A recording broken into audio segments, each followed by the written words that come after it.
Hello and welcome to this session on the second chapter of your textbook, Indian Economic Development, on the topic Indian Economy 1950 to 1990.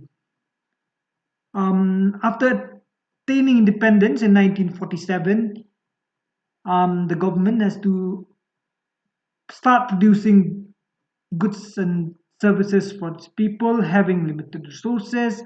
So, how to go about it? We have leaders like Nehru, the first prime minister, who, among other things, had to choose the economic system was suitable for our country, a system which would promote the welfare of all rather than a few. Majority of Indians were poor during those days, so welfare is the main theme. So socialism as one of the system appealed to him the most. And socialism during that time was very strong in former USSR, the modern Russia. And there, the system was such that all means of production, all factories and farms were owned by the government. There was no private property. Private property was not allowed. So that's the main concern for Nehru. If we simply copy USSR, USSR is different from India. India is democratic country, so that's why you need to have an option. So Nehru and many other leaders and thinkers of the newly independent India sought an alternative to the extreme version of capitalism and socialism. We have these two, but choosing the best from them to adopt the system for India. So what they did is that they combine the best of features of socialism, of course, of capitalism without their drawbacks. In this way, in this view, India would be a socialist like socialism, socialist society with a strong public sector, government sector, but also with private property, meaning also feature from capitalism that not all should be owned by the government, private should also have the right to own and perform activities. So that's why we adopted planning. So what is planning? We have a box here. You need to learn what is a planning. Planning, you understand, we have resources. Resources are scarce. If we don't plan properly, all those resources will go to waste. So to effectively allocate and implement, use these resources, we need a plan. Okay, so that's why India adopted economic planning and in 1950 set up the planning commission, and at the head of the planning commission you have a chairperson, which is the prime minister of the country. Okay, so we have planning right from 1951 till now, and all those plans should have goals, objectives and targets. And in India we have these four goals, four important goals: growth, modernization, surveillance and equity. All these growths, all these goals must be incorporated in every plan. But this does not mean that all the plans have equal importance to these goals. One plan may give more importance to modernization, another plan should give more importance to equity or surveillance. Okay, but all these four should be there, but the weight should depends from plan to plan. Okay, so due to limited resources, a choice to be made has to be made in each plan about which of the goals is to be given primary importance. Not all at the same time, but which one should be given first, should be given priority. Nevertheless, the planners have to ensure that as far as possible, the policies of the plans do not contradict these four goals. So let's go to these goals. And number one is growth. What do we mean by growth? It means to increase the capacity of the country to produce the output of goods and services within the country, of course. So we have to have a system where the productive capacity needs to be raised from year to year so that more goods and services are available to the people. So what do you mean by this capacity? It's simply either a large stock of productive capital, we must have the capital to start producing goods, or a larger size of supporting service like infrastructure, including transport, banking, communication, or increase in the efficiency of what we have, what capital, what service we have. We need to be more efficient. So if we can do that, then we'll be able to attain the growth. So how do we know that we can attain and maintain that growth? A good indicator of economic growth in the language of economics is the steady increase in the GDP. You've learned about GDP in macroeconomics. What is GDP? GDP is the market value of all goods and services in a country during a year. So if we want to have more growth, meaning we must have more goods and services. If we have more goods and services, there will be an increase in GDP. Okay, an increase in GDP meaning an increase, growth itself. But one thing that we have here is that there is a catch to this increase in the growth. It is necessary to produce more goods and services if the people of India are to enjoy a more rich and varied life.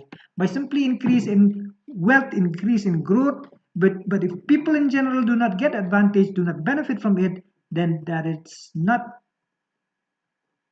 growth per se, it's not it. So to be able to have a growth, it should benefit the general citizen. Okay, and before we go to another point, another goal is that we all learn about GDP. GDP is the increase in produce of goods and services, not it. But we also learn that the GDP comes from the sectors. The GDP of a country is derived from different sectors of the economy, namely three sectors: the agricultural sector, which is the primary sector, the industrial sector, secondary sector, and the service sector, which is the tertiary sector. We have these three sectors that produce things in any country, and people also are working in these, employed in these sectors. And if they produce more, they contribute more to GDP. But not all these do contribute the same. The contribution made by these sector, they make the structural composition of the country. Okay, in some countries agriculture contributes more, in other you'll have service contributes more, and sometimes manufacturing sector contributes more. So GDP is the indicator of growth. GDP comes from goods and services. Goods and services comes from the availability of those productive capital and efficiency in implementing those. And we do see that this GDP comes from different sector. That system we call structural composition of the economy. Of course, we learn that these sectors contribute differently in different countries. So that's the first objective of the need to have more growth, increase in GDP, increase in production of goods and services. The second important objective and goal of every plan is to modernize. And how to modernize is by adopting technology. If we want to modernize the economy, then we need to have, we need to produce more, we need to adopt more of new technology. Example given here of the farmer. Technology doesn't only mean machine. It can be a seeds, it can be water supply, it can be fertilizer, especially the same applies to industry. Okay, so by ability to adopt new technology, we call it modernization. So if we were to attain the first goal of growth, we need the support of the second goal, that is modernization.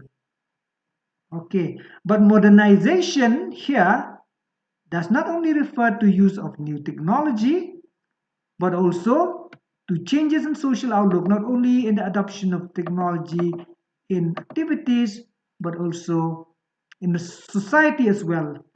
And how is that?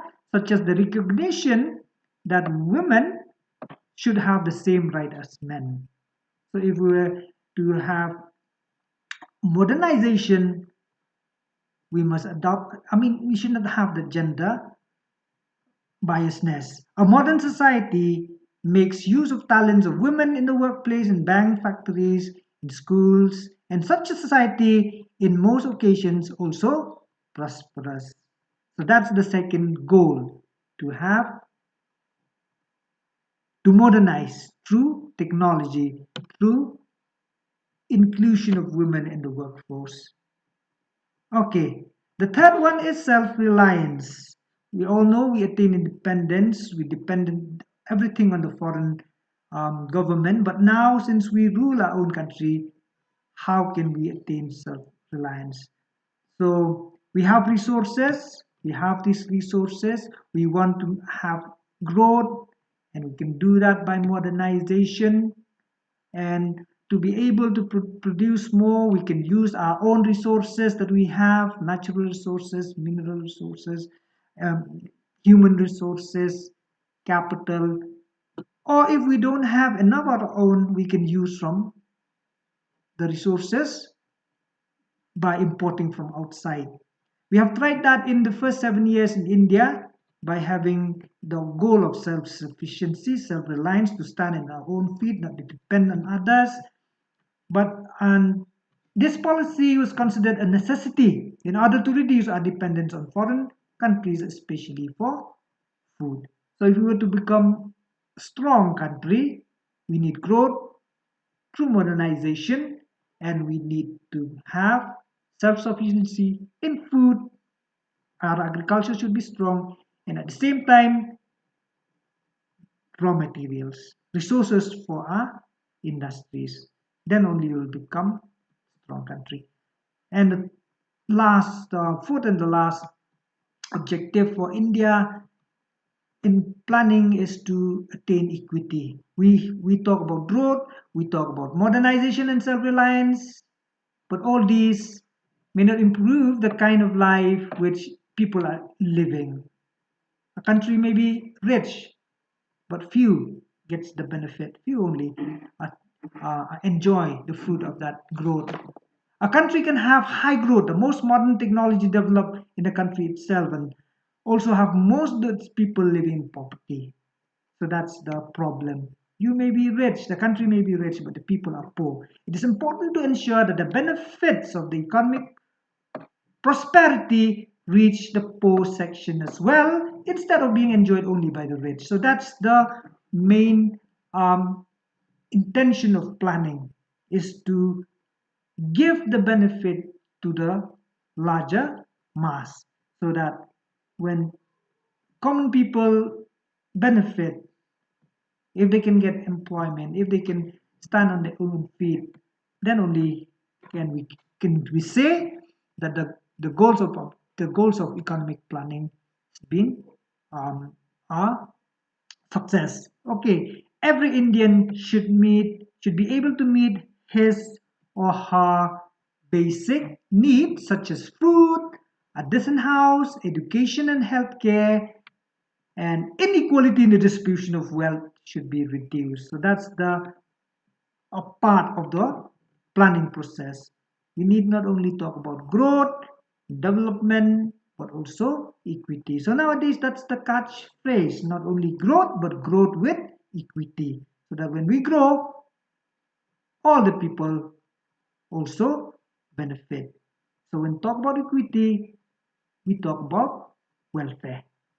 So those are the four important goals of our 5-year planning.